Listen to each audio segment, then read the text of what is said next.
जय श्री कृष्ण दोस्तों।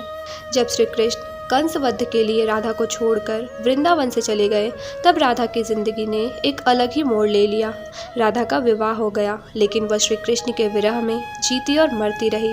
लेकिन राधा ने अपना वैवाहिक जीवन भी ईमानदारी से निभाया। अपने सारे कर्तव्यों से मुक्त होने के बाद राधा अपने अंतिम समय में अपने प्रियतम कृष्ण से मिलने द्वारिका पहुंची। द्वारिका में उन्होंने कृष्ण के 16,108 पत्नियों को देखा और उन्हें खुश देखकर वे बहुत प्रसन्न हुई। जब कृष्ण ने राधा को द्वारिका में देखा तो वे उन्हें देखते ही रह गए। राधा और कृष्ण मन में ही एक दूसरे से प्रेम भरी बातें करने लगे। राधा के अनुरोध पर कृष्ण ने उन्हें महल में एक देविका के पद पर नियुक्त किया। राधा द्वारिका में महल से जुड़े कार्य देखती थी और मौका मिलते ही अपने प्रियतम के दर्शन कर लेती थी। लेकिन राधा का मन अब द्वारिका में अशांत हो गया था। उन्होंने सोचा वे द्वारिका से दूर जाकर कृष्ण से आत्मिक संबंध स्थापित करेगी, इसलिए वे द्वारिका छोड़ पास के जंगल के गांव में रहने लगी। धीरे धीरे समय बीता और राधा बहुत अकेली व कमजोर हो गई। राधा का अंत निकट आ चुका था। उन्होंने धरती पर अपने 100 वर्ष पूरे कर लिए थे।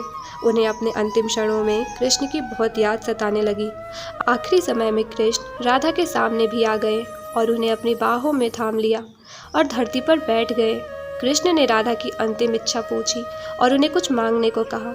तब राधा ने कृष्ण से कहा कि वह उन्हें आखिरी बार बांसुरी बजाते देखना और सुनना चाहती है।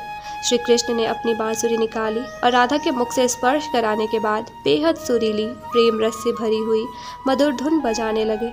श्री कृष्ण ने दिन रात बांसुरी बजाई। बांसुरी की मधुर धुन सुनते सुनते एक दिन राधा ने श्री कृष्ण की गोद में अपना शरीर त्याग दिया और हमेशा हमेशा के लिए अपने कृष्ण में विलीन हो गई। अपनी प्रेमिका की मृत्यु श्री कृष्ण बर्दाश्त न कर सके और उन्होंने अपनी बांसुरी तोड़कर वहीं झाड़ी में फेंक दी और राधा के मृतदेह को लेकर फूट फूट कर रोने लगे।